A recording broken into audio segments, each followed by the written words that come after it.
my beautiful people from all over the world. We are here in Los Angeles, California, Venice Beach to be exact, and we're live streaming. That's right, live streaming with no Wi-Fi, no internet connection, no wires. How are we doing this? With this little baby right here. We are bonding 3 SIM cards into this very powerful, reliable signal, and it's doing wonders. So if you want to know more, please check out vibrationfrequency.com and you'll get all the info you want. Feel the vibe, download the frequency, vibration frequency.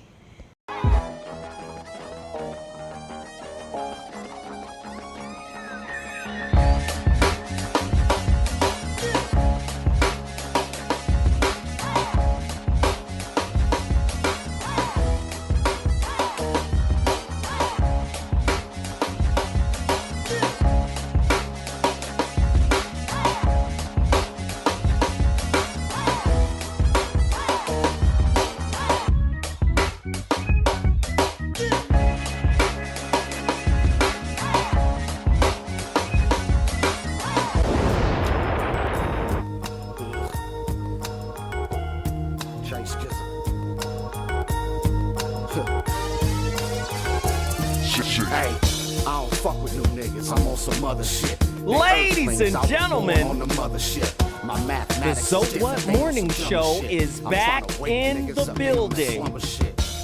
It's August 18th, 2014. And we have another incredible show lined up for you. Guess what? The war doesn't stop. The information, the grind, the hustle. That's why we created this platform. Nobody's talking about what we're talking about in the way that we're doing it.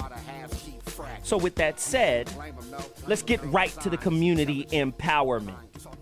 In front of me are juices put together by my homeboy. I'm very proud of him. He created his own company. He's a fitness trainer guru. His name is Hassan McCullough. Great guy. This is his immunity line. The name of his product is called We Juice, the French word O-U-I, We Juice. And you can go to WeJuice.com and purchase your juices. All fresh, all organic, all raw, incredible. Right now I'm holding Cool Water, which is watermelon, ginger, and mint. And that's it. Notice there's no GMO and no extra nothingness on the back. This is his immunity line, and the brother is a cold, cold cat, and I wanted to support him like that on the show. Again, support black dollars, support black businesses. This is how you create a social infrastructure where you could start buying the politicians and the police officers, and then they'll recognize you in the street and won't beat you or shoot you or kill you. So with that said, one of my guests are on the show today, and she has a great book. It's called The Coolest Quote Book Ever. It's written by Shireen Thor. Now, I don't know if she's related to Odin, but, you know, maybe Thor's little sister. But she has a great book. I want you to go to Amazon.com and purchase it. She'll be on right now. She's an activist, and she deals in teaching people how to rebel. And I think, according to our show today, this is going to be a very, very powerful topic, and she's going to weigh in very heavily. Also, real men don't play. Stop playing with real men. You gon' get hurt. Author Bobby Glanton Smith. Incredible brother. He's my surrogate uncle on the show. I appreciate all of his wisdom and knowledge. This book is now available on Amazon.com. So go there right now or go to his website, realmendon'tplay.com, and support and purchase his work. Also, go get my book. Only a few copies left. I promise you they're going to be up out of here, and when they are, that's it.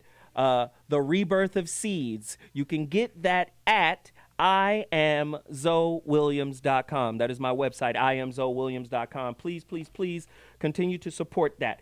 Also, couple of businesses that I always support, that I always mention, and it's very important that I do so. EasyBoyWeb.com. Please continue to support this brother as well. Web designer, logos, Twitter, Instagram, all those campaigns you need put together and done for your business, your small business. He has all of your digital solutions. Easy Boy Web. Please go support right now. Also, Urban Royal Tees. Urban Royal Tees, urbanroyaltytees.com. Go support them. Blackmastery.com. Ramomart.com. hiploose.com. arisehospitality.com. I'll say them again.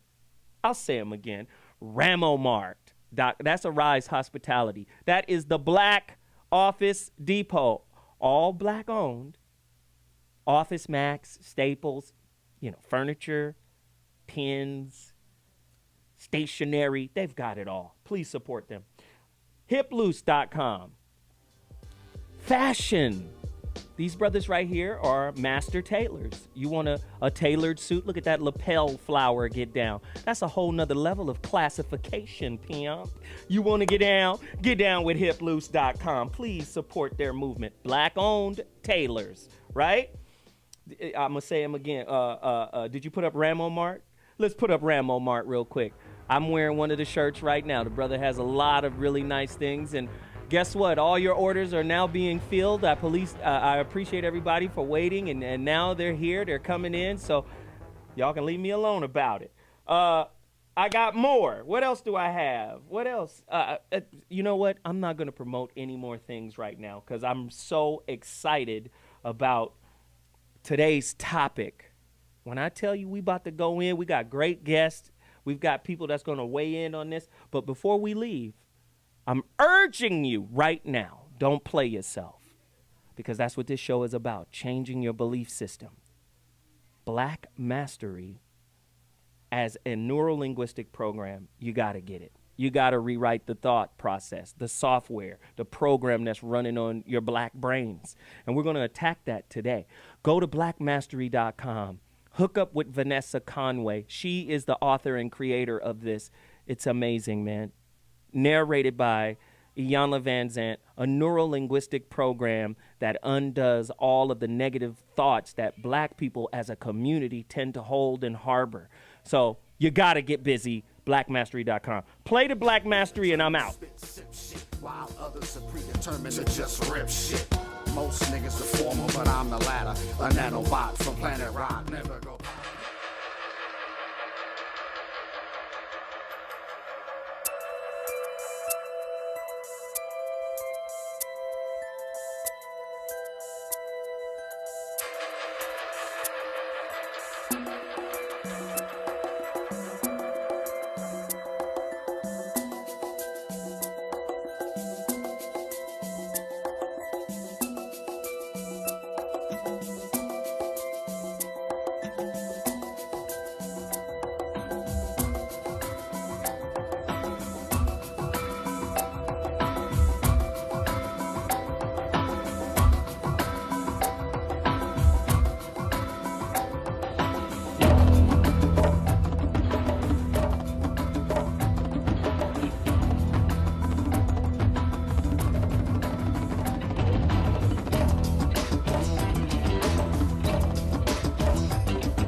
Evolution is revolution.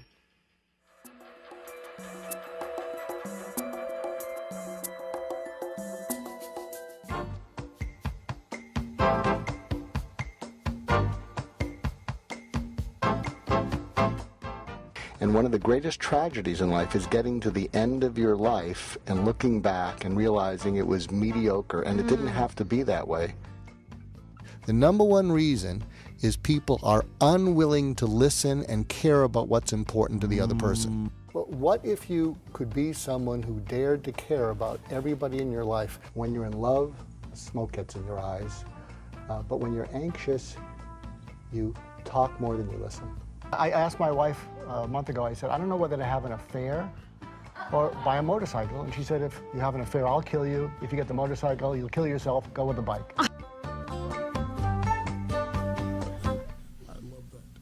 Okay, activism. So I want to get this chunk out, and then you can all throw me to the curb for being really unrealistic. You know, my mission in life, my personal mission, is fixing the world one conversation at a time. And I know activism needs to take place as a movement, but something I want to talk about is why is a white guy like me co-hosting a black radio show? And one of the things that I'm not a liar, but one of the things I can't stand is when I discover I've been lying to myself. So years ago, and this will be a little controversial, I worked with the prosecution in the O.J. Simpson trial.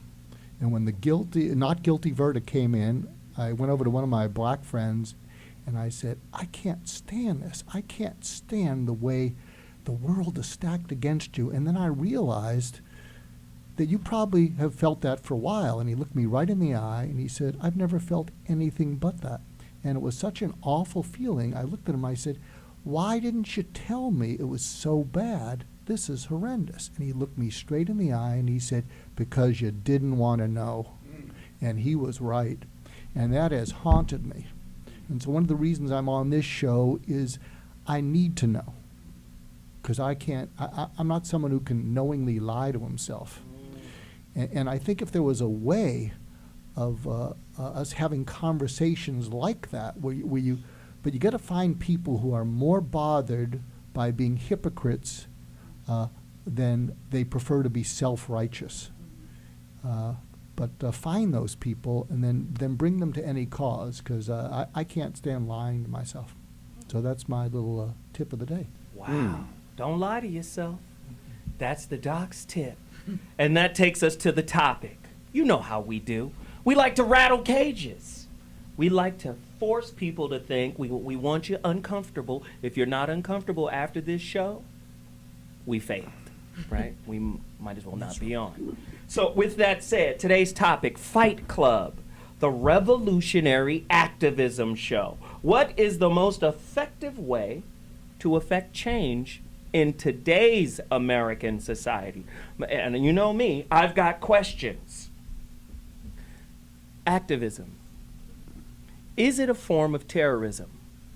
The reason why I say that, soon as you put together a collection of people that stand against something that's wrong in this company or in this country, what happens?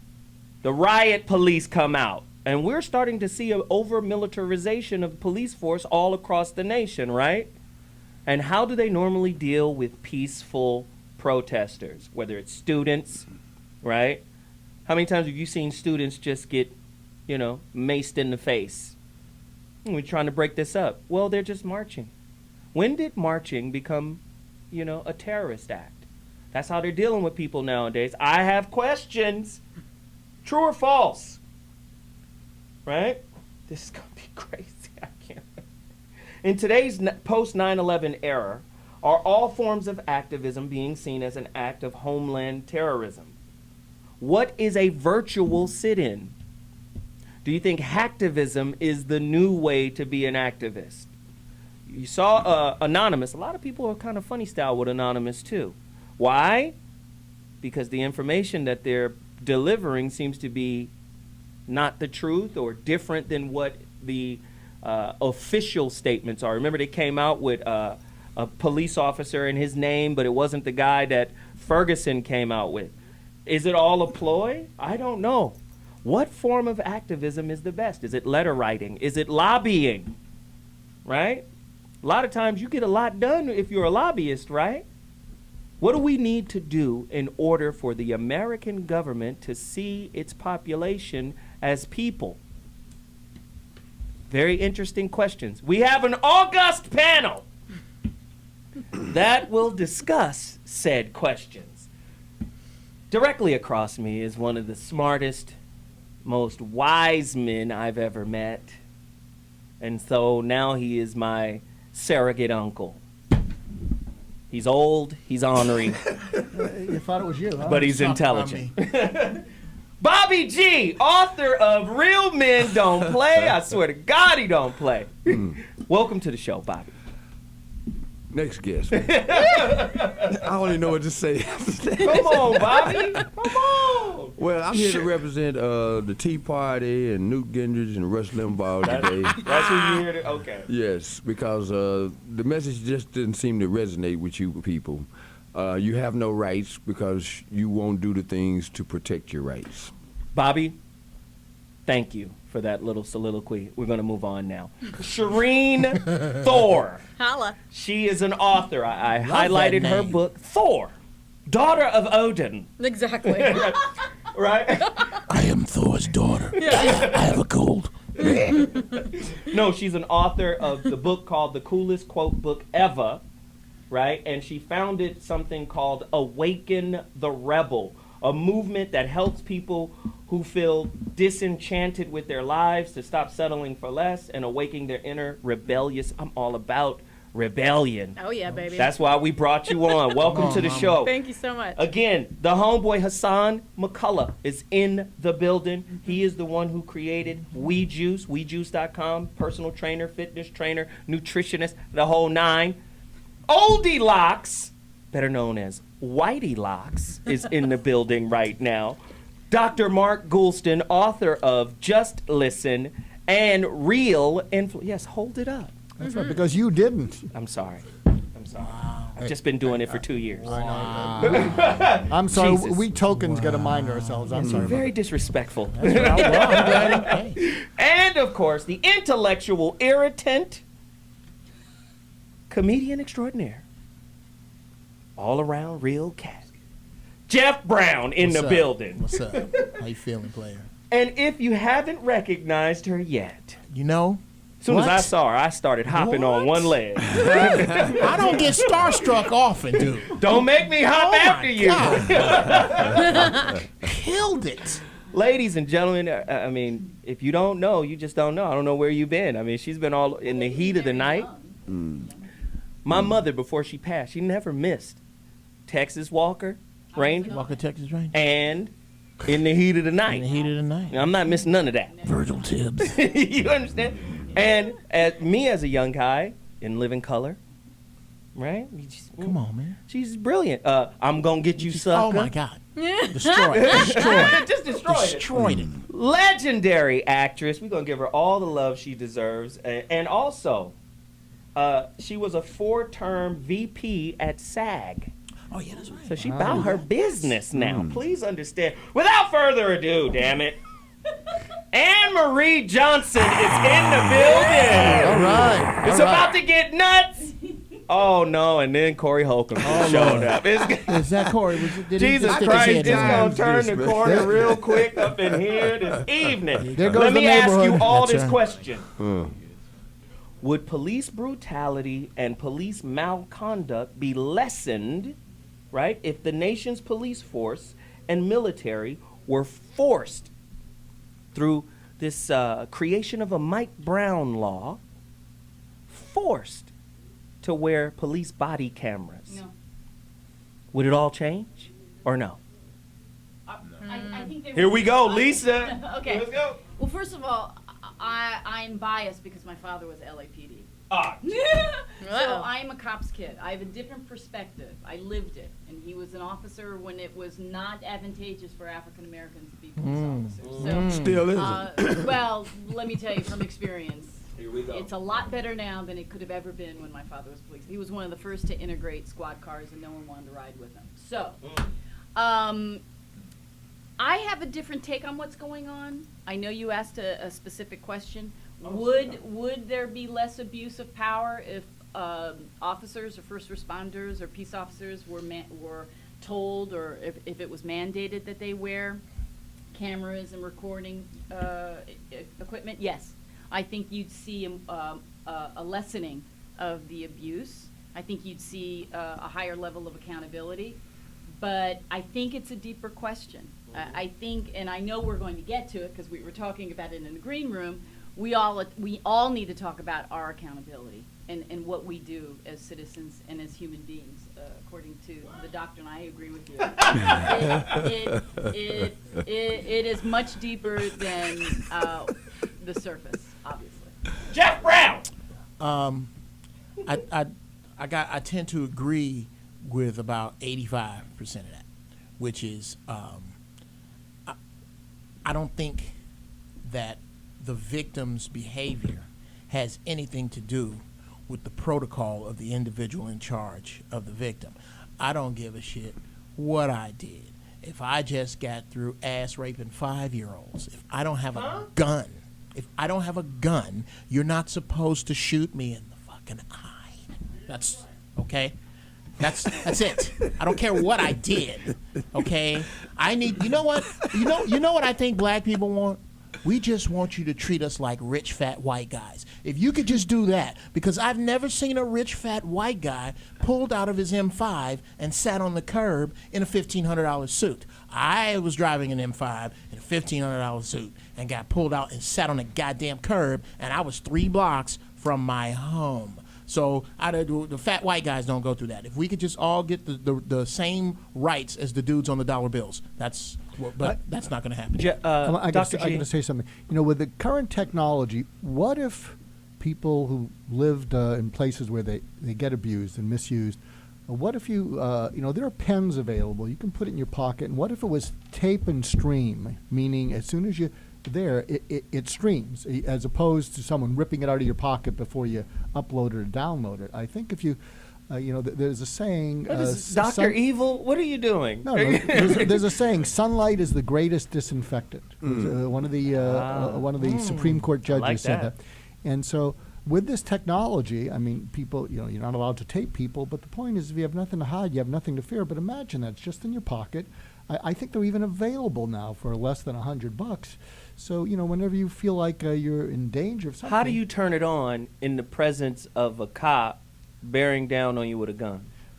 Well, maybe one of the things is, if you black and you reach for it, no, but maybe there's an issue. No, but maybe one of the things is it is activated. You get it activated by voices. So it automatically goes on and off. It's activated by stuff like that.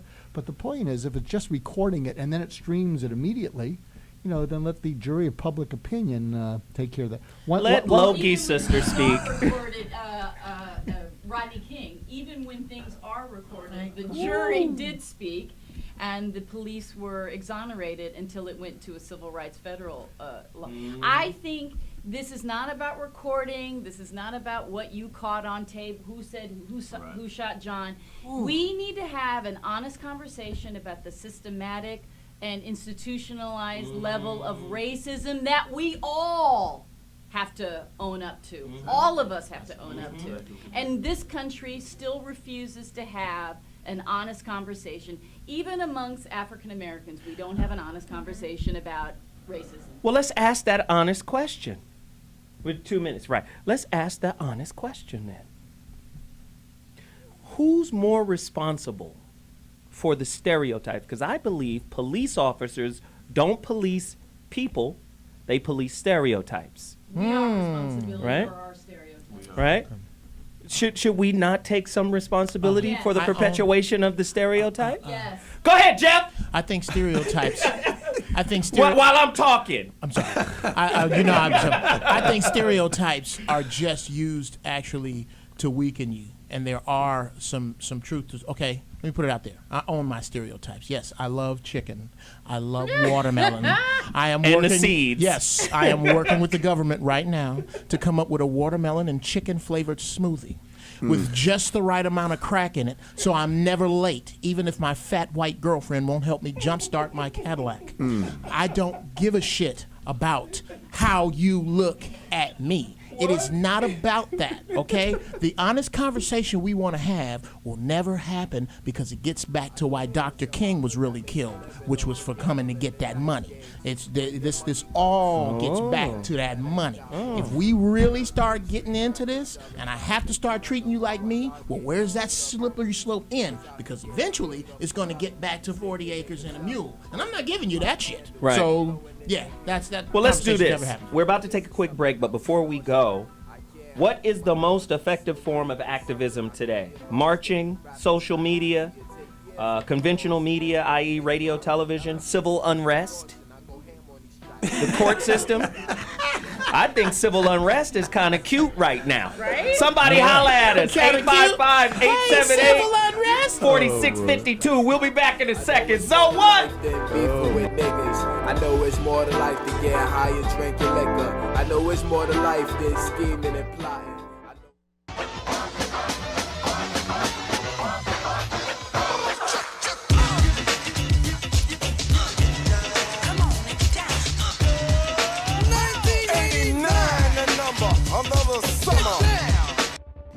Greetings world, we are anonymous.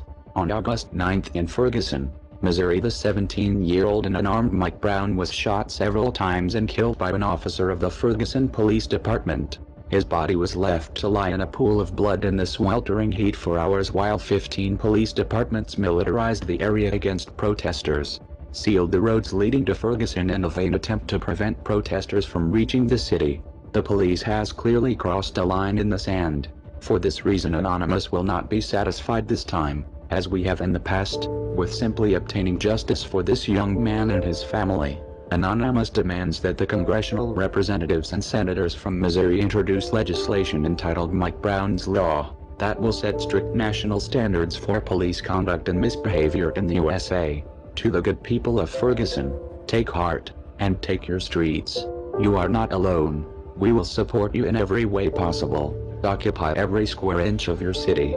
Demand justice. Staying silent today could result in the death of your kid tomorrow. To the Ferguson Police Department and any other jurisdictions who are deployed to the protests, we are watching you very closely. If you abuse, harass, or harm in any way the protesters in Ferguson, we will take every web-based asset of your departments and governments offline. That is not a threat, it is a promise. Attacking the protesters will result in the release of personal information on every single member of the Ferguson Police Department, as well as any other jurisdiction that participates in the abuse of this state's own law. We will seize all your databases and emails pools and dump them on the internet. This is your first and last warning. I mean that shit, because these white folks see us as thugs. I don't care what y'all think. I don't care if you think you a lawyer, if you a man, if you an African American, if you whatever the fuck you think you are. We thugs and niggas to these motherfuckers. You know? And until we own some shit, I'ma call it like it is. How you gonna be a man and we starving? Go ahead. You know? And you can walk by 5 different houses, ain't a man in either one of them motherfuckers. How we gonna be a man? How we gonna be African Americans if we out here dying? We thugs and we niggas until we set this shit right. Trust me when I tell you that shit. Revolution wasn't televised in the 60s. Is it going to be televised in the 90s? Well, you know, the catchphrase, what that was all about, the revolution will not be televised, that was about the fact that the first change that takes place is in your mind. You have to change your mind before you change the way you live and the way you move. So when we said that the revolution will not be televised, we were saying that, like, that the thing that's going to change people is something that no one will ever be able to capture on film. It'll just be something that you see, and all of a sudden you realize, I'm on the wrong page. Or I'm on the right page, but I'm on the wrong note. And I've got to get in sync with everyone else to understand what's happening in this country. But I think that the black Americans have been the only real die-hard Americans here, because we're the only ones who've carried the process through the process. That everyone else has sort of like skipped stages. We're the ones who marched, we're the ones who carried the Bible, we're the ones who carried the flag, we're the ones who tried to go through the courts. And being born American didn't seem to matter, because we were born Americans, but we still had to fight for what we were looking for. And we still had to go through those channels and those processes. Hey, it is going down up in here. Hold on. It is going down. I need to know when black folks kill the Indians. Geoff, hold on. God damn it. It is going down. Hey, it's going down right now. Everybody in here is heated over this conversation. You're damn right. I don't think my sister next to me, Anne Marie Johnson, right? I don't think she really liked what Tupac had to say. And a lot about what was going on in here between Corey and Geoff. And she's saying it's that same old excuse black people is making. Could you please elaborate? It's not that I didn't like what Tupac was saying. It's just that we have to realize who killed Tupac. Who killed him? That's my question. Who killed Tupac? But you didn't say nothing. Who killed Tupac? Answer her question. It's just a simple question. I'll answer. I'll Great. answer. I mean, I think it's apples and bowling balls, but I'll answer. The greasiest, dirtiest, angriest, ignorantest, blackest, filthy, big niggas in the world killed Tupac, and that has nothing to do with Mike Brown's eye with a bullet in it. We weren't talking about Mike Brown's eye with a bullet. What black people do to black people doesn't have a goddamn other than this. The definition of a sucker is anybody who respects something more than it respects itself. I will give you that. However, the fact that I don't respect myself, the fact that I don't keep my yard clean is not a license for you to burn my fucking house down. No one is saying that. That's what it sounds like. I can't tell you what it is. I can tell you what it looks like. When Bill Cosby tried to have an honest conversation about who we are in Which this Bill country. Cosby? Bill Cosby. Well, no. There's a 70s Bill Cosby. No, I'm talking about the Bill Cosby in the 21st century. Oh, you're talking about that one. Had tried to have an honest conversation about who we are as African Americans in this country and where our responsibilities may lie. He was vilified in 5 seconds. When are we going to have that conversation? I'll tell you when. Corey Holcomb, speak to it. Because the rest of the panel's scared as shit. This is the problem. In this country, there are black people who want to fit in to a system where nothing is built for you. They want to vote. They want to act like, oh, we have our chance. All we have to do is this. No, you don't have a chance. You were Do you brought here. actually believe that you don't have a chance? We were brought here as slaves. We built the country. Now they have no use for you. So shit like what happened to Mike Brown and all the rest of the shit around the country will continue until you rise up. Then they gonna slaughter everybody. So as long as you try to kiss ass to fit in, you never gonna fit in, no matter how light you are. You're not Caucasian. We're over 13% of the American population. Are you telling me that we don't fit in? Yes. Yeah, no. Yeah. Are you telling us we fit in prisons? Shireen. Bobby and then Shireen. Thank you. I'm like freaking out over here. Well, go ahead. Okay, I will. Bobby is long-winded, so go ahead. Yeah. I'll follow you. I'll use my pregnant privilege right now. PP. All right, cool. So I want to respond to you because that's a really good point you brought up about Bill Cosby in the 70s. Because I've been researching a little bit, and I was watching the Bullet or Ballot speech by Malcolm X in 1964, and he brought up exactly what you're talking about, this idea of like what Gil was talking about. Everything needs to change in your mind first. Like, I'm a life coach. It's always about that personal development for me. So he's right. Everything needs to change in your mind first. That's not a new conversation that Bill Cosby brought up. It's freaking old. And Malcolm X is talking to thousands of people, literally calling them chumps, telling them, you let yourself get taken advantage. You need to take personal responsibility. You need to change the way your philosophy think, like the way you think, so that you can change your attitude, so that you can change your actions, and then get those good results. So that's not a new conversation, and he was not vilified when that conversation. They were like, round up applause. That's part of the Nation of Islam's You mean doctrine. 2 years ago when he did? No, she's talking about when Malcolm said No, that. I'm talking about the 21st century when Bill Cosby tried to have that conversation. He was vilified by the African American community. But the reason why he was vilified, let's keep it all in context. Let's keep it in context. The reason why he was vilified was A, his tone and his delivery. That's mostly what it was. Because he was speaking from a space of condescension and not inspiration. You people. Right? B, whenever you have the bootstrap conversation without the systemic racism, the infrastructure, it's almost like saying, regardless of all of that, regardless of everything that's in place, right, you still should be able to make it. Right. Get your shit together with my foot when you in your go ass. in, right. Get your shit together with my foot firmly in your ass. You should get comfortable wearing jeans that has a cutout from my foot. Right. So again, when you do that and you don't mention the situation and circumstances surrounding the young African American men, like it's just pull your bootstraps. Yeah. Just get together. Come on, let's go, It's buddy. not that simple. It's not that simple. That's not what I got from it. But again, that's why Bill Cosby was vilified. It was like, you people over there, y'all got a culture of ignorance, and it's like, wait a minute, let's really get into this. If you go up to Stanford has a professor, right? He's a sociologist. He majors in something called stereotype threat. And he talks about how the testing, the scoring, All of that in the school systems are designed to keep the races separate.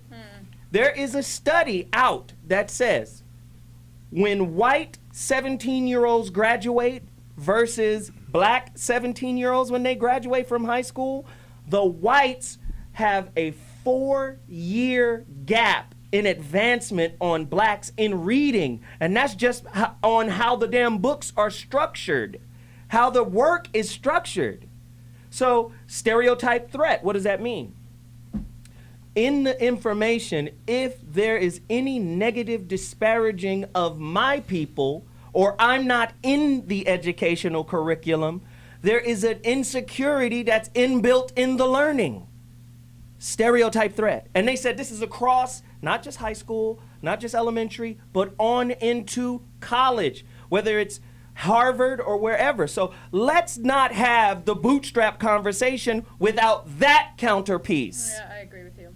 Go ahead. I thought I was next. Let's talk about I'm sorry, Bob. Well, you gave up your spot. Don't get out of line and try to come back. Go ahead, Bobby. Shit. All right, quickly. First and foremost, Mike Brown was executed.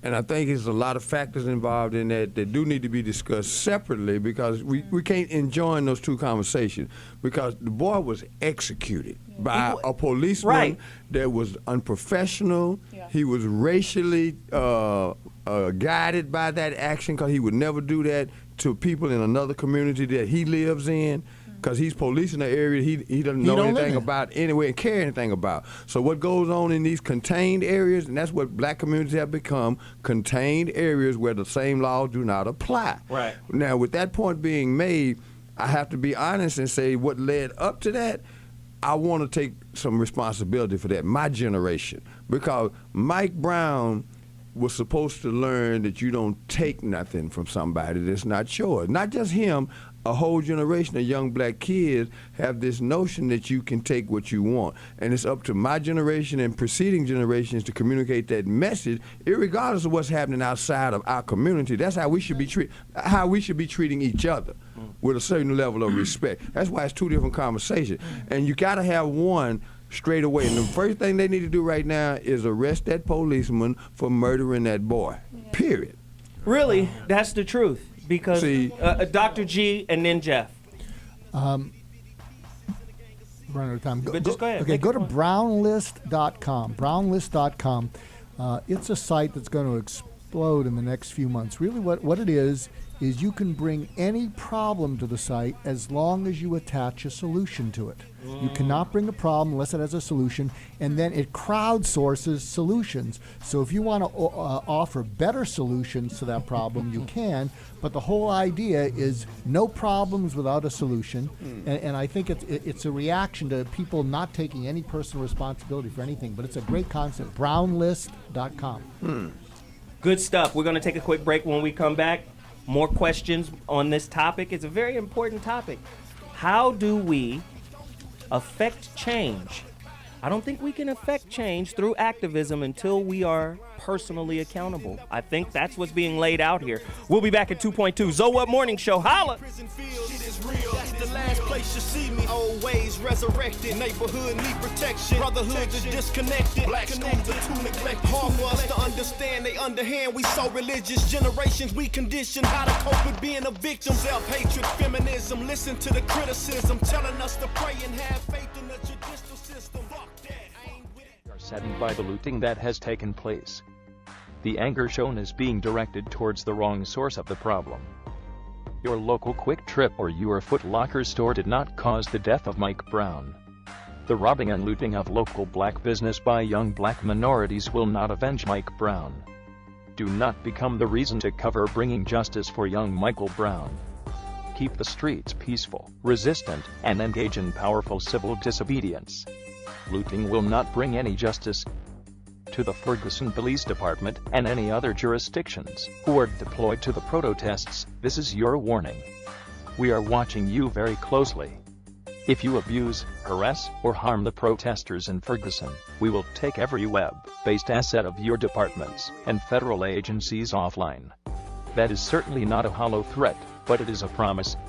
If you attack the protesters, we will attack every server and computer you have. We will dox and release the personal information on every single member of the Ferguson Police Department, as well as any other jurisdiction that participates in the abuse. We will seize all your databases and email schools and release them to the public. You have been warned. And what form will the activities of these various so-called invisible movements take in Harlem this summer? An example, Commissioner Murphy. Almost every statement that Commissioner Murphy makes would give you the impression that he's encouraging the police, rank-and-file policemen, that to take whatever method or measures necessary to hold the Negroes in check. He feeds the type of statistics to the white public to make them think that Harlem is a complete criminal area, that everyone is prone toward violence. This gives the police the impression that they can then go and brutalize the Negroes or suppress the Negroes or even frighten the Negroes. Whenever something happens, 20 police cars converge on one area. This doesn't frighten Negroes. So it means that someone is either misinforming Commissioner Murphy and making him use tactics this year that he would not use 4 years ago, or that the former policeman Kennedy would not use. And this force that is so visible in the Harlem community creates a spirit of resentment in every Negro. They think they're living in a police state and they become hostile toward the policeman. They think that the policeman is there to be against them rather than to protect them. And these thoughts, these frustrations, these apprehensions automatically are sufficient to make these Negroes begin to form means and ways to protect themselves in case the police themselves get too far out of line. Think about paramilitary forces being used against American citizens. No, being used against black citizens. Okay, tell me. Now, why y'all always covering something? Huh? Oh, I'm not covering anything, sir.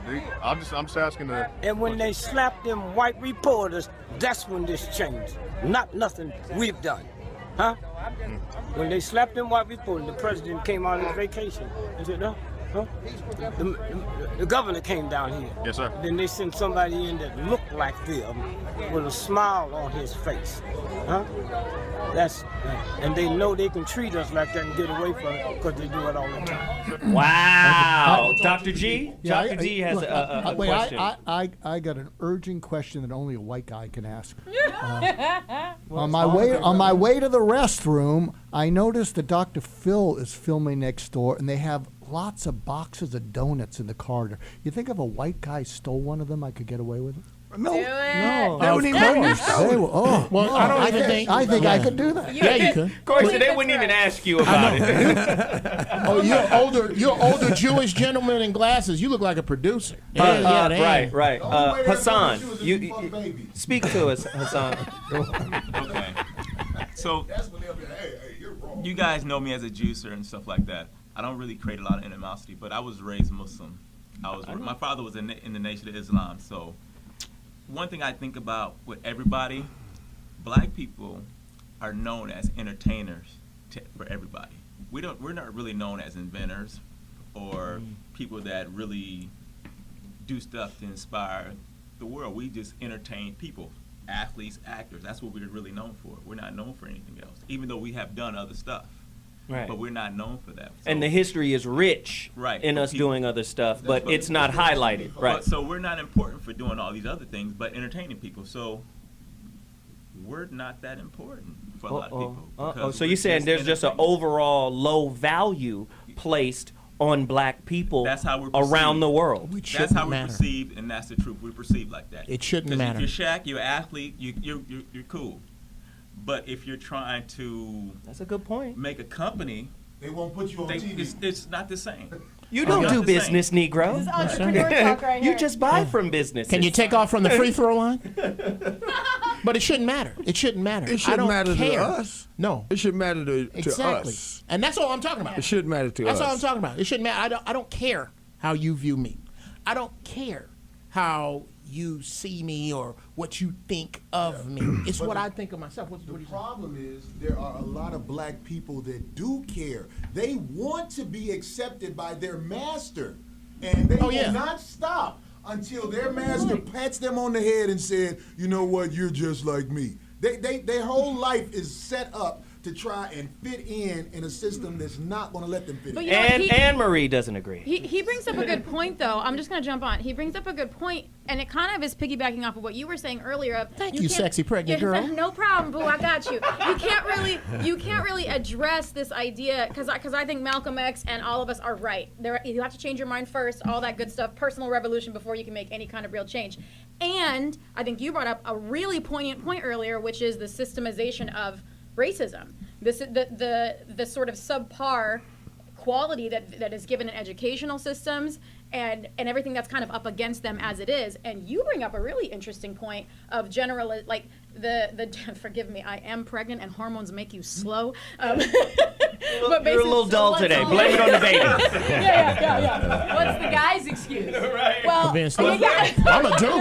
I'm a dude. I'm supposed to be slower than you. But this idea of he's talking about like generations and generations and generations before us. If you've been taught to have a master who's going to approve of you, then for sure, to some degree, you're going to have to break that generational issue. Go deeper. So Say I like more. what you're saying, even though I don't like the idea that someone would have this need for a master, and I'm resist the optimist in me wants to say like, oh hell no, that's not true. It's all about your personal freedom. But no, there is.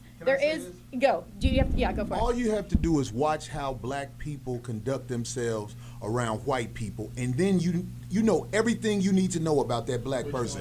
When you see them around white people, watch how they act. Hi, Those are the ones how that are wanna you? fit in. Hey. How's everything? Well, I'm going to represent the African American person who was raised in an integrated society. Speak on it. Okay. Go, girlfriend. I was not raised in one particular area against another area. I was raised in an integrated society, went to integrated schools, junior high school, college, graduated from UCLA. My great aunt was the first African American woman to graduate from UCLA when the original campus was at the LACC campus. Wow. So History. I probably know more about African American history than my color Would dictate. Right. Speak on it. You got the ball. because I feel, as I have felt my whole life, that those of us of a certain hue are marginalized when it comes to the conversation of who's the biggest nigger, who's been treated worse. Are you a real black person or are you a real black person? So I come from a unique perspective in this room, but not a unique perspective in society. No, not really. Not really. Sis. Let her finish her point, though. I will. You don't think I'm coming from a unique not perspective not at all. in this room? Not at all. You got to let her finish, though. Let her finish, but not at all. No. I want you to tell me I'll how tell I'm you not why. coming from a unique perspective in this There's room. nothing unique about. Word your shit. No, that's no, it ain't no game because the reason you look the way that you look has everything to do with this conversation because 1/10 of a We piece know of that. We No, know then that. you got We to, know Don't that. give me that. I thought you was gonna let I'm him talking finish. about my unique experience. You gonna let him finish? You gonna let him finish? Okay, go ahead and finish. All right. What is mine? Hold on. What does it mind? I'm the room cop. All right. Hold up. Now, if you gonna get a man the floor, get a man the damn floor. Yeah, but he was going to a place that I That wasn't even doesn't going. matter. You get a chance. Hold on. It's not that I don't like it. It's old. You get the It's old news. And you know what? What makes me unique here in this room? Okay. Now, hold on. That's what I asked. Now, is it okay? You said Not you were unique. Uncle Bobby. You said you Not were unique. historically. Uncle Bobby, I got you. Hold on a second. He is going to answer your question. He needs. If he's hold allowed. on. What? He needs. Can I have 15 uninterrupted fucking seconds from you adults? Let Bobby talk. Thank you. This man is going to attempt to answer your question, and he may not do it the way you like, and you will have the chance to rebut him the way white folks do in debate. Now, if you don't like what he got to is say, too long, hold Geoff. it. Go. Hit it. The moment's Okay. already passed. All right. No, it ain't. Go See, ahead, Bobby. we watched the tape from 50 years ago when Malcolm X was talking, and we just had that same thing recreated in this room. Because what you said about being unique is the same issue, the light skin versus the dark skin. Let me finish. What I'm saying is, yeah, she was shaking her head already. Let her finish. Let's go. We've Close been your eyes. we've been going through this light skin black thing from the perspective of you're sitting there saying my people did this and they were the first this and the first that. And if we still having that first conversation, ain't nothing changed. It ain't nothing changed. Ain't nothing unique about that. I'm responding to his comments. Hey, I'll let you know what the I period didn't graduate from You're not the UCLA. only one that got a college degree in here. I got one too. I didn't even You know say where the period that. go? The period means that I'm through talking. This is where it's not. The period this means is where I'm it through gets, talking. It gets. I don't have a college degree, but I bet I got more money than most of them motherfuckers that come up out of UCLA. I bet I make more money than them motherfuckers. And he dark skinned. Okay, so And he this is dark-skinned. technically off the rails. Officially. Officially and technically. We're going to take a quick break, and I promise you, I'm going to get order, and we're going to come back sane. ZoWhat Morning Show. We'll be back in a second. Lord,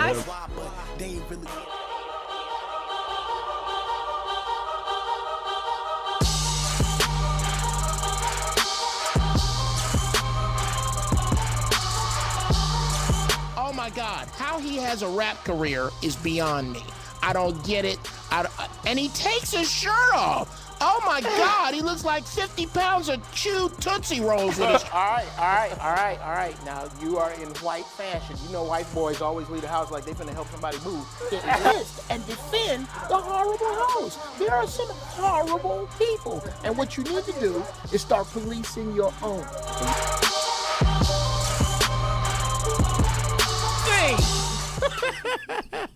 Okay. Just like last week, it is week number 3 that let me check. Baby Teen Wolf, has Sharon Cummings called the show? Mick Hucknall's nephew, has Sharon Cummings called the show? Okay. Sharon Cummings is the lady that works at the police station that said the incredibly in Malibu, thank you, that said the incredibly derogatory things about the missing and now dead Mitrice Jameson, and I'm waiting on her call to defend herself. You're talking about the Mitrice, yes, the Mitrice case. Thank you, Zo. Yes. Today, we've been kind of getting into it and going back and forth, and there's some very valid points on either side with regard to black people needing to get their shit together. And that is exactly right, and I totally agree. But I agree from the burn standpoint. Where I think we need to be, and I'm a little radical, but because black people are in a position to where if they integrate and assimilate, that they can buy separation. That day comes to an end when the dollar crashes, and it is coming. And you will then see, and to me, that's the only time that black people are going to get together, is when Puffy is being chased by the same militia dude that's chasing somebody homeless. Money is what black people worship. Anything that goes wrong, he got money. That's the first thing black people say. What I think needs to happen with Mike Brown and with all of these cases is something I like to call financial terrorism. If it were up to me, as black people, we would pick an innocent corporation, as innocent as Mike was. What do you mean innocent? An innocent, let's just say Anheuser-Busch is innocent. They're in St. Louis. They have nothing to do with this. But what if we said, hey, you guys, we see that you didn't do anything against this, but you didn't do a goddamn thing for it as a corporation. You didn't send down anything for the looters to drink, did you? You didn't send down any milk for them to pour over their heads to counteract the tear gas, did you? So for the next 10 years, nobody black or sympathetic with its cause, black people's cause, will drink Budweiser. We don't drink Bud. That's usually for NASCAR, white guys watching cars turn left. They drink a lot of that. We don't really drink that, but Bud Light, anything you bottle, we're not drinking for 10 years. And we got this big board that we just spin and throw a dart at. And whatever corporation we hit, that's the one we make suffer. And until we figure out that the only thing an aggressor respects is either equal or greater aggression. Take that from a dude that got beat up by bullies on the south side of Chicago in the 70s. That's the truth. Until we figure that out, that no one gives a fuck about your rights. They don't give a fuck about your children. They really don't give a fuck about your money. They don't want your money. Anytime you gotta force somebody to take your fucking money, they don't care about your money. What they care about, what they are concerned with, is your money as a whole. And as a whole, black folks make a whole bunch of money, and we need to start making a whole bunch of motherfuckers suffer. Yeah. I mean, that's kind That's of the intellectual rant, Geoff Brown. Thank you for that. Thank you. Some of that I wrote while I was high, as you can tell. Because I like high. God is on high. I get high. That's what we talk. Let me just say, economic sanctions as a means of activism isn't new. Martin Luther King, when they boycotted the bus line, that hurt that economy. Changed the economy. Changed it. I mean, that's a powerful means of affecting change in a society that refuses to change. But listen, when you look at the buying power of African Americans, we talk about this a lot. In 2015, it's projected to be $1.1 trillion. That's the income of nations, right? But we don't act like nations. We are a nation of individuals. That's a bucket with a hole in it. Exactly, and we're very stratified within our community. And I think what Corey and what my man Bobby is talking about, and Geoff too, to a degree, what we have to do is find a way to get the stratifications within our community to kind of weld themselves together with a common cause and purpose. Now, that's going to require strategy. Now, I agree with your economic terrorism, but guess what? It can't be random. It has to be corporations that directly affect us. I disagree with that. Has to be. I disagree with that. Go ahead. Hey, but look, back in the day, somebody like Martin Luther King could do something like that because of their because of who they were. The rep they have made people follow them. They don't have anybody like that now. They got rid of niggas like that to be seen on television and everything because Barack Obama. What about Al Sharpton and Jesse Jackson? He got a job at CNN. They hustlers. Barack Obama and Puffy fuck dudes. So I'm just saying, we don't have nobody. We don't have nobody that everybody look up to. Hey, when it come out, when I saw Barack Obama hanging out with Jamie Foxx, I knew he was fucking nigga. Oh my God! You heard it here, ladies and gentlemen.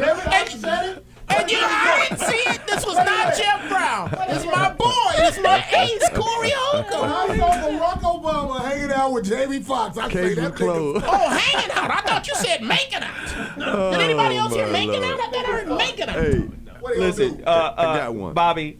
You mentioned in one of your questions, what are some of the solutions, concept. So a brother named Wendell Stimley got a company called Black IPO, and he called me the other day from Atlanta, and he said, Bobby, what we have to do is put a drop. Oh, I'm dropping it like an anvil because the brother made a very important point, and you can take it or leave it.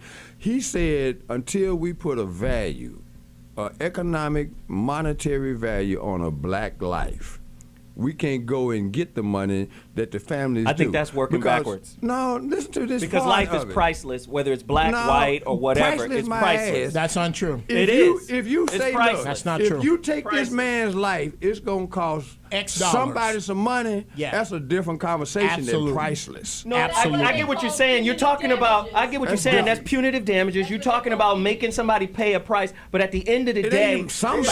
But at the end of the day, hold on, Bobby. At the end of the goddamn day, making them pay a price, that's just like a luxury tax for a sports team. At the end of the day, if you do this, we're going to charge you this. Now, let me finish, Bobby. This is my show. Remember that now. Let me get this. But the point that I'm making is, until the police value all life. Who you think I'm talking about? I'm just talking about period. No. At the end of the day, What's that policeman's name? listen to me, Bobby. At the end of the day, Mike Brown, Eric Garner, what's the other hoodie? My man with the hoodie, Trayvon, Oscar Grant. I could keep naming cats. Diallo. We could keep naming cats. At the end of the day, the reason why they can kill, listen to this, this was part of the final thought, but fuck it. The reason why they can kill us without a second thought, and it comes across as they don't value our lives, is because ultimately we don't value our lives. Woo. Ultimately, black people don't value each other. So now we live in a society. Listen, Tell me I'm wrong. Yes. Tell me I'm wrong. We don't value each other in this community. There is more enmity. There has never been a value assessed to a black life, period, from us. Well, that's what I'm worth saying. Something. Your life is worth something. It's worth more than something. It's possible. Okay, let's put a it's dollar, possible to agree with you both. Value. It is. Because I didn't say nothing to contradict Yeah. Can I jump in on this? Okay. You talk about a bunch of people I agree. who were brought over here from their homeland and put in a fucking cage. And you talking about we don't love each other. If you do any race the way you've done black people, because we weren't born here like that. Our ancestors were brought in boats and all that shit. All the stuff people want to forget. They just want to talk about what's happening. Those are excuses. Right. Those mean nothing. Right. You think so? The fact that you've been cut from your history means absolutely nothing. Caucasian Pull people yourself up started by the going bootstraps. broke. Caucasian people started going broke in the 30s and they was jumping off buildings. Okay. And then every time, let's not wage. leave this out. Every time black people showed an incredible amount of unity, an incredible amount of togetherness, economic togetherness. Come on. Black Wall Street. Every time. Did that happen or didn't to me, in my perspective, and maybe Dr. Goulston could speak for his white counterparts, but for me, from my perspective, black togetherness is an act of terrorism. To me. The blacks have to listen to what I'm saying. And I'm just telling you the truth now. I'm just telling you the truth. Blacks in America, since 1865, the Emancipation Proclamation, since that went down, they've been trying to get us to integrate and assimilate into the society in a way that is comfortable for them. They need to know, like, you don't have no residual resentment because we fucked you over all this time. So shave your facial hair. Conform so I can be comfortable. White people are the most myopic people on planet Earth. Let's just be honest. Wait, what does myopic mean? Just closed-minded. It's just tunnel vision. Tunnel vision. Right? Some of the most... Because what happens is it turns into a conversation of, hey, that was 150 years ago. That wasn't me. I don't know anything about it. There's an isolated and insulated kind of interface going on. Unlike anybody else on the You guys live earth. over there. This is your experience. This is ours. And until that's dealt with, because to me, that's the honest conversation you alluded to earlier. The honest conversation is, now you have to be reflective, white folk. When you see shit like Mike Brown, when you see that, you have to be reflective and go, I'm connected to those I'm goobers. connected to this monster that produces this type of behavior. Right. When Meserly, the guy who shot Oscar Grant, when he only serves 11 months for taking the life of a young father and son, when he only does 11 months and he's out of prison, but when a young kid has his house ought to be up $200 for worth sale of crack, right he now. goes for 30 years. His house should be up for sale Let's just be right honest now. about that, though. This is why black thugs ain't shit. I'm saying monetize the That's law a whole nother of a thing. black life. You know, Don't cut. Okay. so Oh, listen, we got to wrap. We'll be right back. Commercial. We're going to come back. Madoff. Crazy. Tell you what that is. We've experienced the American I'm cultureless, hopeless, heartless, so I start shit. Selling dope on my mama apartment, America.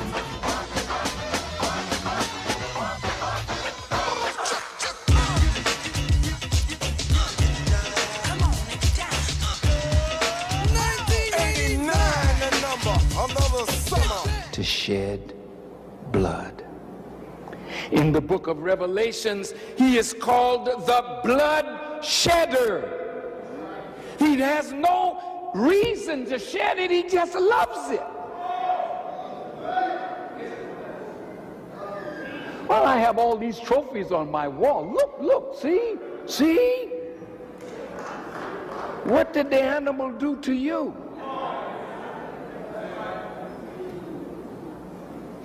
You can't eat it, but you kill it?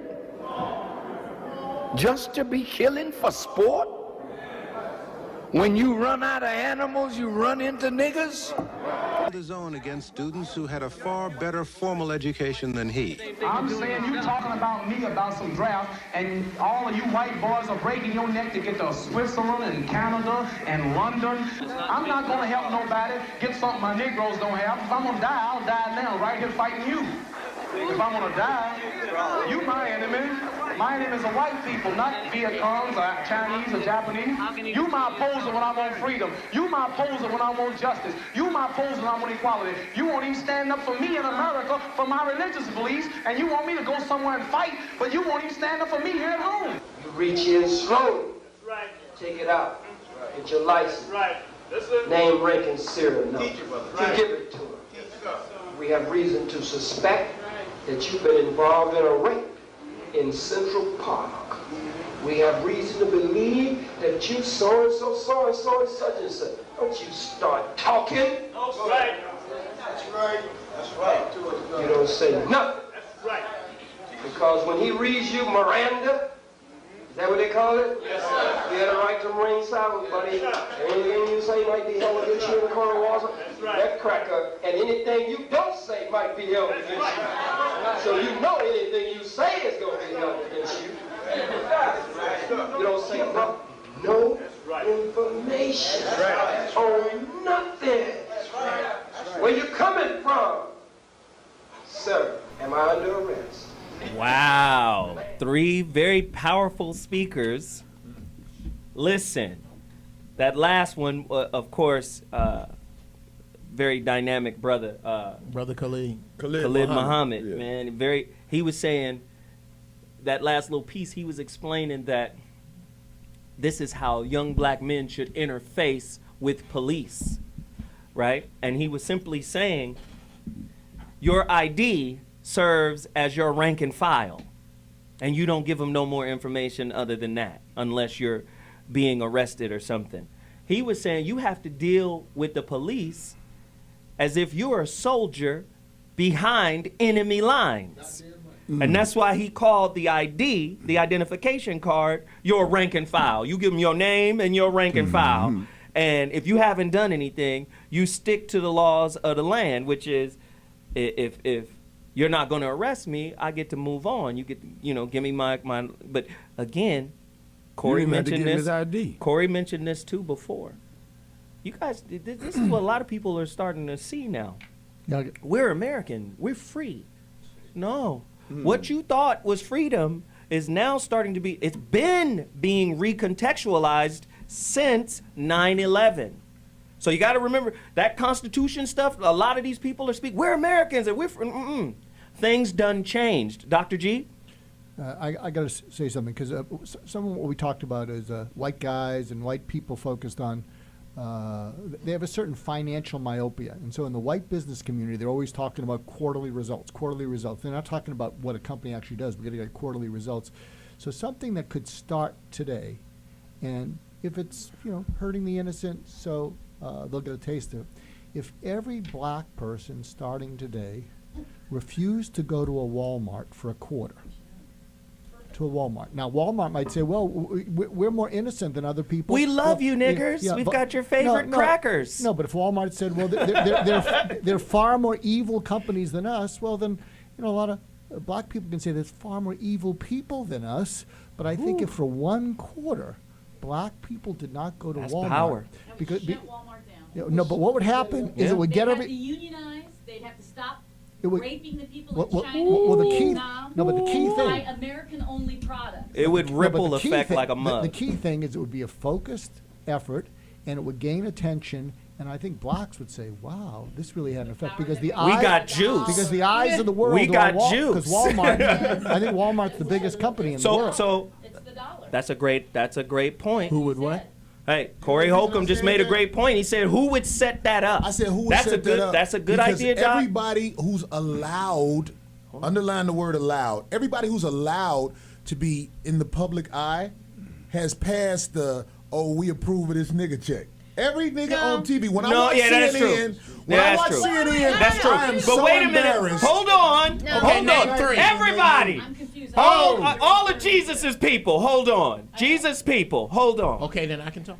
No, you Jesus people too. No, not really. You were saved when you was young. I know. Now listen. Hold on. Hold on. How to read. We have a special guest that has called in. They're on Skype. The brother's name, he's on the phone. His name is Jamar Darren. He works in media and in law and is the founder of, I don't know if I like the way this website sounds. Maybe we need to go there. He's a brother. LookToTheCookie.org. Now, I don't know if this is a... Look to the cookie. Yeah, I don't know what that is. A progressive pop culture news site. He's going to come in. He's an activist. Brother Jamar, speak to us. I know you've been listening to the rabble that's been going on in here. Speak to us, man. Talk to us. Hey, how you doing? It is Jamar Duran. I guess I'll tell you a little bit about the site very quickly. The Look to the Cookie portion specifically.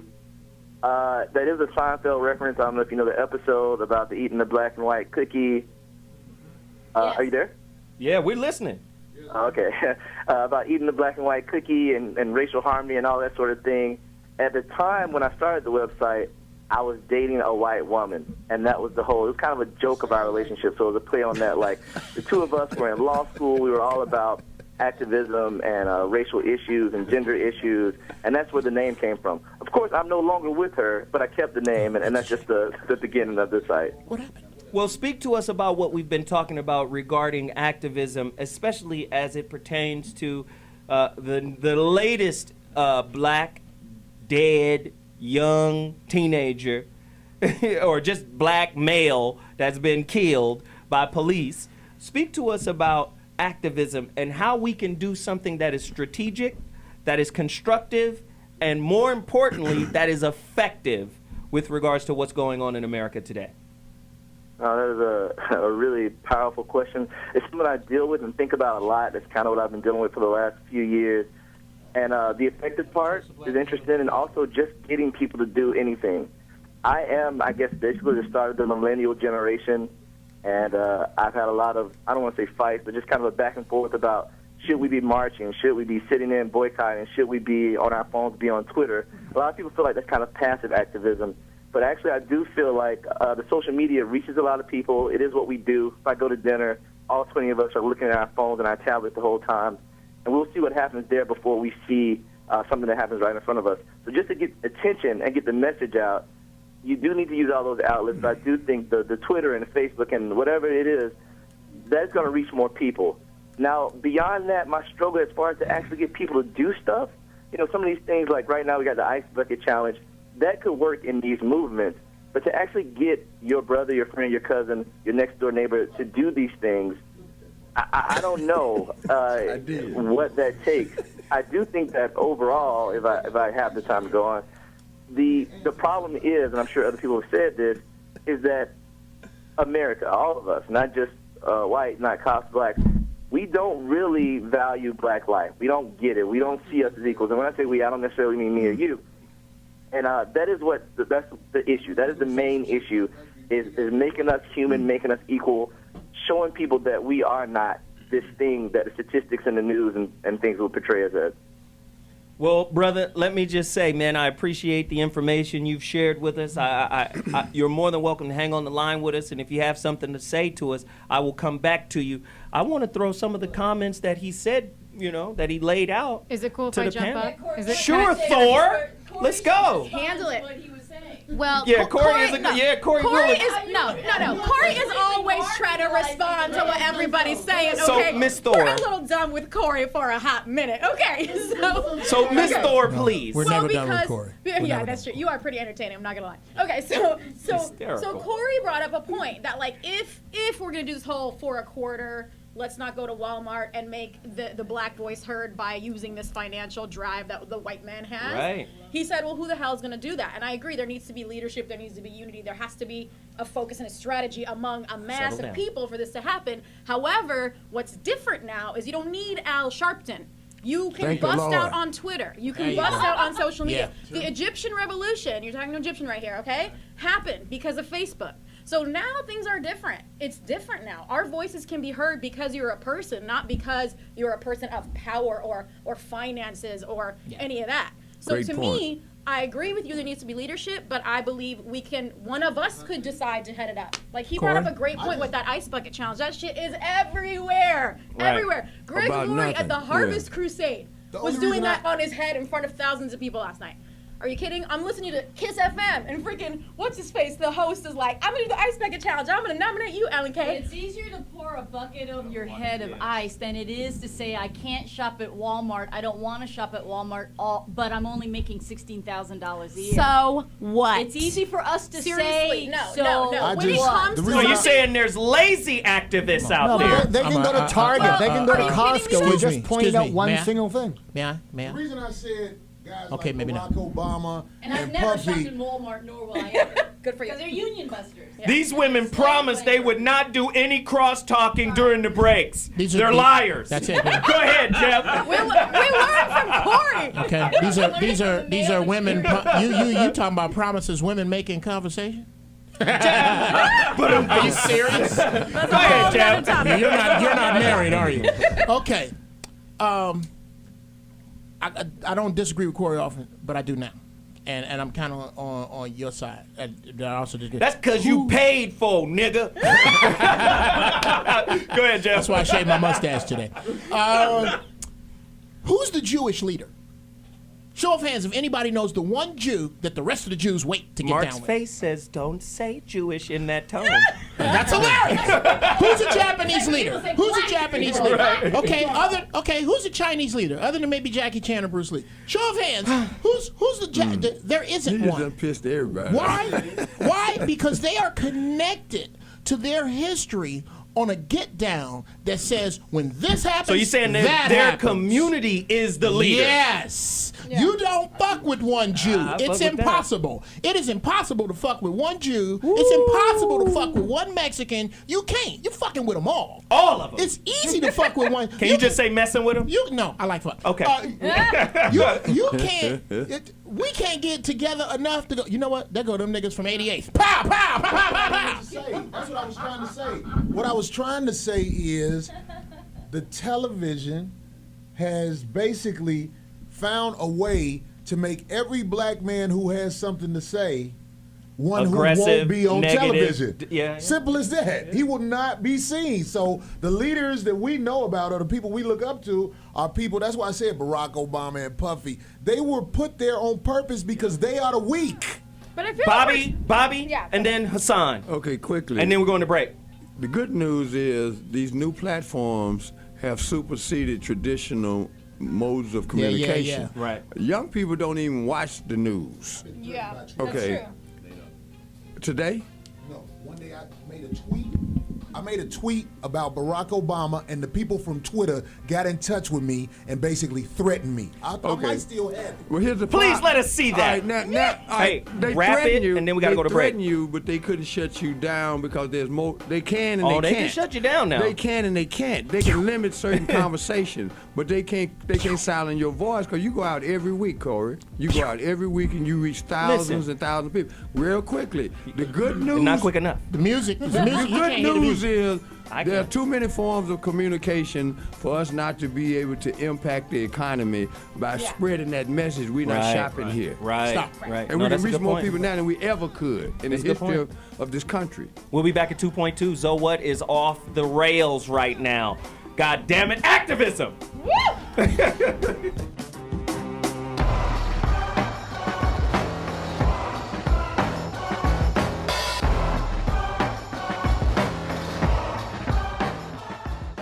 Janice Kelsey was 16 years old when she and her schoolmates were jailed. My mind was made up. I was going to participate. I was going to go to jail. I wanted to get my freedom. Then on the second day of the student demonstrations, things turned violent. Police turned high-pressure fire hoses on the young people and set attack dogs on them. Birmingham civil rights leader Reverend Calvin Woods was there. There had been some dog biting, some beating, some killing. Many people were beaten and spit on and put in jail, lost jobs.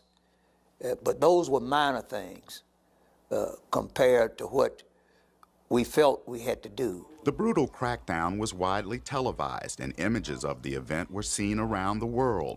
Robert Corley says this incident galvanized new support for the civil rights movement.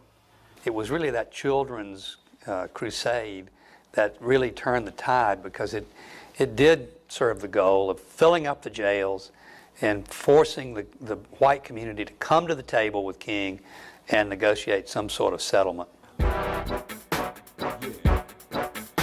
Come on. Yeah. Let's go, nigga. Yeah. Come on. Yeah. Shit. Bread and butter for your table, right? Hard for the nigga roll to stabilize. When will you learn to do it yourself instead of waiting for somebody to save your life? Food for the fire. Your bitch ass was born to expire. First to the last. Worst of the peasants to fail this class. Living with another man sweating your ass. Turn around like this when you give it up, bitch. Let them live it up, bitch. Get rich. Smile for the camera, let them take your picture. African American homegrown nigga. So Cain and Abel lie. Hard for the nigga roll to stay alive. When will you get up off your knees instead of begging for somebody to pay your price? If you ain't gon' get it right, move, nigga, let me do it. If you ain't gon' get it right, move, nigga, let me do it. If you ain't gon' get it right, move, nigga, let me do it. If you ain't gon' get it right, move, nigga. These motherfuckers open up stove. Distinguished guests, brothers and sisters, ladies and gentlemen, friends and enemies. Put your right hand over your heart. Nah, passing. I don't even know that shit. First of all, let me say that I love this land, my country. 'Tis of thee, land of racist hatred and bigotry, where they hate me and love me for my niggatry. They call us niggas and they call their kids niggardly, and they've been trying to get rid of me for a century. We simply survived to fight the laws of genocide, and they've been trying to apply them to us. Now how the fuck is my last name Lewis? Ain't no Lewis in Zimbabwe or Kenya, near nigga. Just beautiful black brothers and sisters. And from my pain, they still profit today. Some of the biggest banks like B of A own slaves, man. America the beautiful. We don't see any American dream. We've experienced the American nightmare. I'm cultureless, hopeless, heartless, so I start shit. Selling dope on my mama apartment. America the beautiful.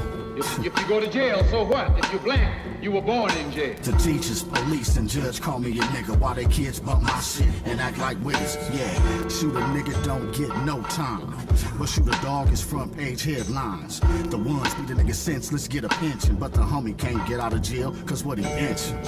In Texas they still win. Jeez. That was some very powerful stuff right there. Listen, we have on the line right now famed attorney, my good friend Bobby Glanton calls him, get him out, Grimes. That's him. Milton Grimes is on the line right now. Please weigh in on this hands up, don't shoot movement, man. What is going on, Brother Grimes? Good afternoon, brothers. What's going on? It hasn't stopped going on since I've been alive, so it's going to continue unless we do something about it. Hey. I remember when the verdict came out of Simi Valley in 1992, and I was interviewed by the LA Times, and my comment at about 3:30 that afternoon was, if I had me some new tennis shoes and was 20 years younger, I would be in the streets tonight. 2 hours later, young people were in the streets. It caused a change. Sometimes you have to have civil disorder in order to cause a change. It's like a storm that comes along and wash away the old and new will grow. Sometimes we need that. We also need to be in the courtroom. You know, we need some verdicts like one in Florida about a month ago on the tobacco industry, where the jury came back $23.6 billion for one man's death, because they were tired of the tobacco industry lying about the addiction of tobacco and the poison of tobacco. And the people were just tired. So they said, we're going to hit these motherfuckers in the ass where it is felt, and that's with money. Until we do something in the courtrooms, in the streets, or wherever else we have, the boardroom is not going to change what they do to young black people, whether your hands are up or hands are down. And that includes men and women, as you saw a couple of weeks ago when the Highway Patrol beat the hell out of this sister. Yeah. They don't care what sex you are. Yeah. And Brother Grimes, let me ask you really quickly, what is the most effective form of activism that we have at our disposal today? What should we do? I think it's a combination. I think it's a combination of civil disorder. I think it's a combination of nonviolent protest marching. I couldn't do that in the civil rights movement because I wasn't going to let somebody smack me and not smack them back. I got that same problem. For that, right. I'm sorry. But I think it takes a combination. I respect Martin Luther King at the time of his When he was living, I couldn't agree with him on the nonviolent movement, but I understand it now better than I did then. But I think it's a combination of things. I think it has to be some serious demilitarizing of the attitude of law enforcement. They are giving thousands of weapons from the Army to law enforcement throughout this country. And when you hold those weapons, I had a AK-47 in my hands a couple of days ago. You feel like the Terminator. You feel like I will kick your ass when you hold a weapon that heavy and that powerful in your hand. And that's what some of these guys have in the civil streets today. That's not on a battlefield, but when you hold those kinds of weapons, you want to use them. You want to kill somebody or kick somebody's ass. So I think it's a need to fully demilitarize the attitude of police, do some serious training with them on how to deal with conflict with people other than through force. And no, I'm not going to teach my son to bow down to nobody, including the police. Man, Brother Grimes, let me just say, I so appreciate you taking time out, because he was in court.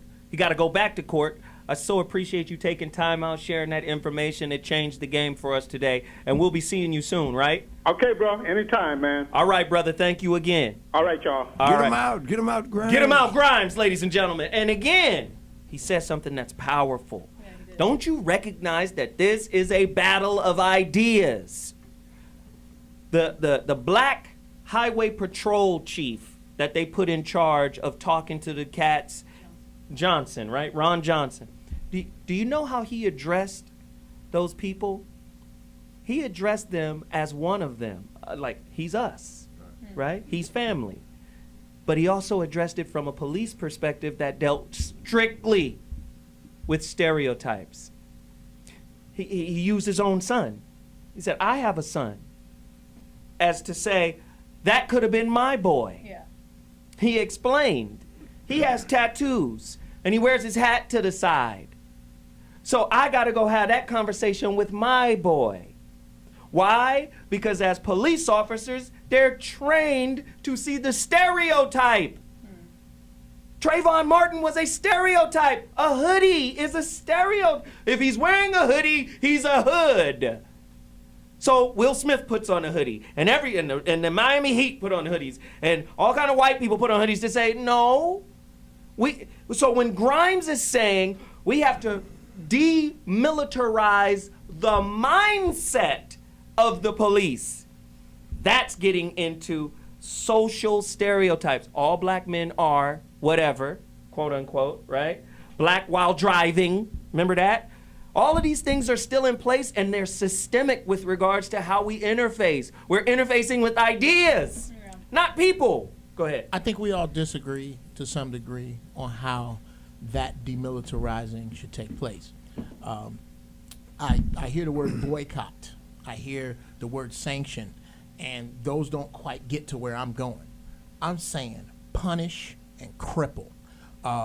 Let's take the Clippers, for example. I think it was horrible. I think black people dropped the ball yet again. Another ball dropped. Yet again.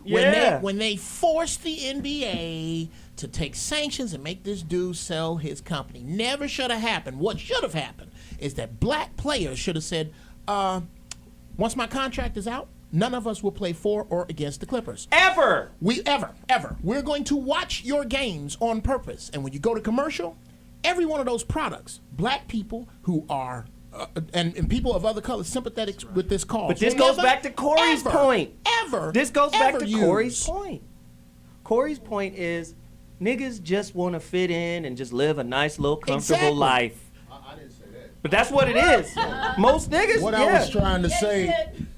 No, I didn't, weirdo. Look, what I said was there are the people who are put on the television, the people who are put out there for the public to see are the people that want to conform. Because if you're not willing to conform, you can't be on television or a movie or something like that. So that's what I'm saying. The people that are willing to speak up and say something are not being heard. Yeah, but that's what I mean. Let me just say, so let's stay on that point. Yeah, so the people who are put on television or in Yeah. Some type. We of said people. Yeah, all the people. All right, all the people. let's just use movies. All right, use it. Let's do it. So Will Smith.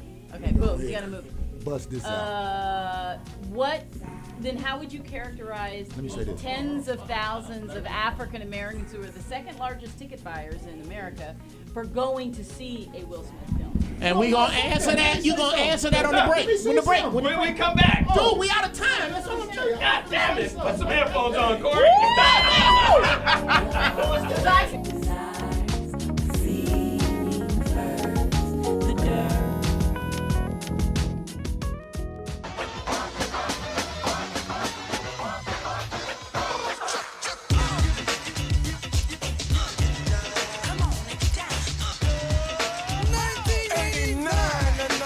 Another summer.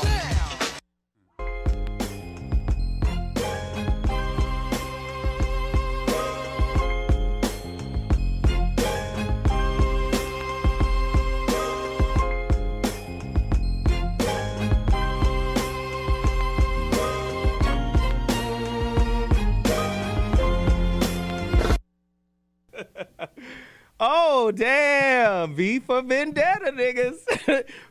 Corey had a quick question. I just wanted to make sure people know what I'm saying. What was that question you asked? Well, you commented about the people on television and movies and blah, blah, blah. So I said, how do you explain the tens of thousands of African Americans who purchased the tickets to see them? I feel sorry for the people who have to go to the movies and see the same slapstick comedy that's created by, like when they go to a black movie, they think a black person wrote it. That's not true. Hollywood is ran by Caucasian writers. So when you go to the movies and you're so disappointed and you see brothers eating watermelon and you see how she get mad and sisters jumping on one leg like Vanessa Bell Calloway. I'm almost done, ma'am. Like Vanessa Bell Calloway when she was jumping on. See, that's how they Just do. finish, They call man. The This is my final thought. Go. They call the black men angry all the time. But look, I seen too many movies with black women hopping on one leg. It's predictable. Vanessa Bell Calloway got mad at me. And now I'm sure she gonna get mad at me because what you did with your UCLA degree ain't nothing because you was hopping on one leg on TV. Let's see. Okay. Who's going to remember what? Good question. All right, now, God damn it. That's what I know. Yeah. Who's going to remember what? Cut everyone's mic. You walk into a crowded room. So, now let me do this really quickly.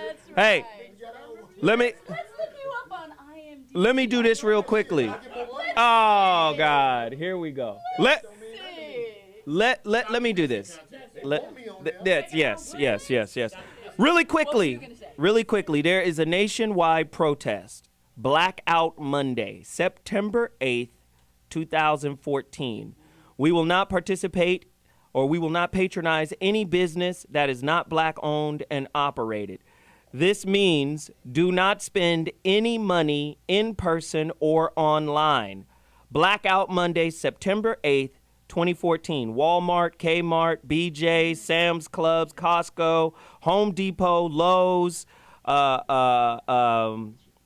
what else?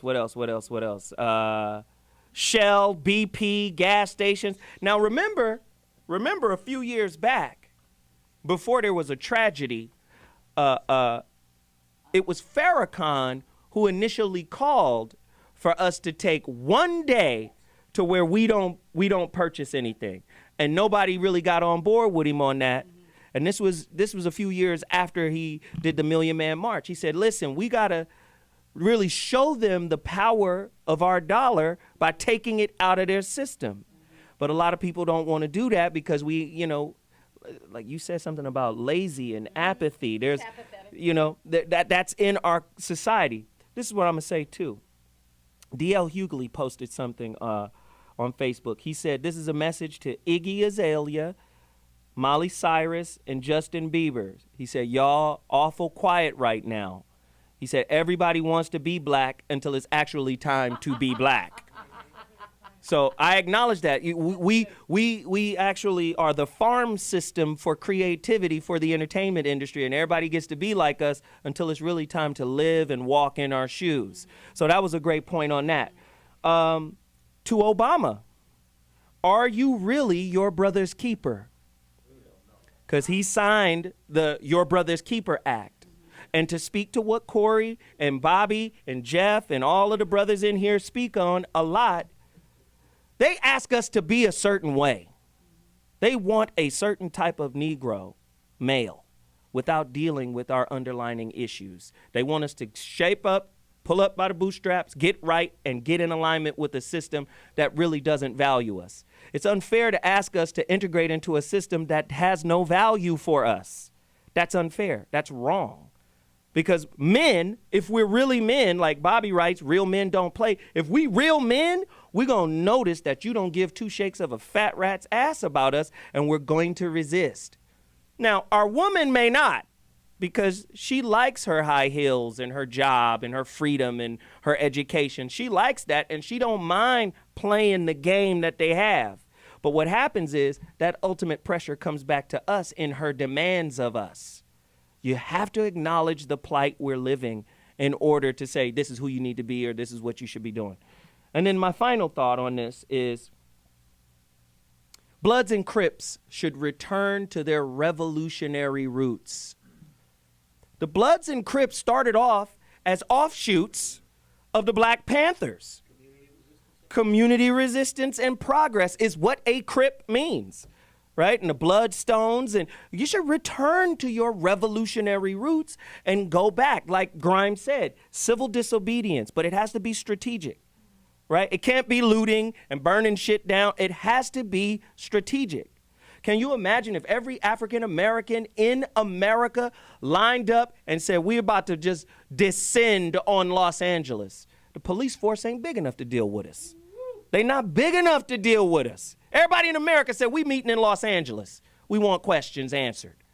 And we just mashed. Now that's like the Egyptian scene that we just showed, right? The people in Egypt rose up and changed that system. Now maybe they placated them a little bit and gave them a little bit of what they wanted and still put them in a different kind of situation that's basically the same. But we've got to do something. We can't just sit back and be idle. And my final thought. The most radical thing black people can do is make self-respect and the respect of each other our religion. That is the greatest activist motion we can do. We got to stop doing business with the devil, expecting the devil to hold up to the terms of the agreement. He's a devil as long as he's taking advantage of you and your family. Now, if it's really fair, he'll put all of his cards on the table and he'll have both hands out in pure sight and clear sight. But if he's not doing that, we got to stop doing business with him. So again, thank you, Corey, for all of the stuff you mentioned, and it's real. That degree don't matter when it's a police state. Your so-called class don't matter when they pulling you over because you look like a particular stereotype. It don't matter. And we're starting to see that. The alderman in Ferguson was pulled over and arrested. That's a city councilman and fined $38,000. What happened to his degree? What happened to all of his loftiness? It all goes to the side when they pick you out of the crowd because you look like the rest of us. It all goes bad that way. I'm Zoe Williams. That's my final thought. Man, this was fun. Let me go around the table really quickly. Bobby Glanton Smith, where did he get the book? Don't Play Amazon, on my website, realmendon'tplay.com. Let's monetize the madness. Monetize the madness. Shireen Thor, little sister of Thor and Loki. That's right. Just check me out at awakentherebel.com and I'll help you rebel. My man, Hassan. Speak to us, man. We Juice, OUIjuice.com. Check me out. Get some of my products. We got all kind of cleanses, six-pack energy, detox, immunity. Improve your health, people. Yeah, clean your ass. Dr. G. MarkGoulston.com, MarkGoulston.com. Jeff Brown. Go to iTunes, get Jeff Brown's Wrong Ass Shit. You was wrong today. You was wrong a lot today. Yeah, and my ringtone. And of course, none other than legendary comedian Corey Holcomb, Black Jesus. As long as we under the leadership of Caucasian people, the nightmare continues. Wow. Where are you performing now? Yeah, they showing up. And of course, Anne Marie Johnson. Where can they find you, love? Well, this has certainly been an experience. At AMJ Loves LA. There it is. Ladies and gentlemen, ZoWhat Mornings. We'll be back next week with another heater. Holla!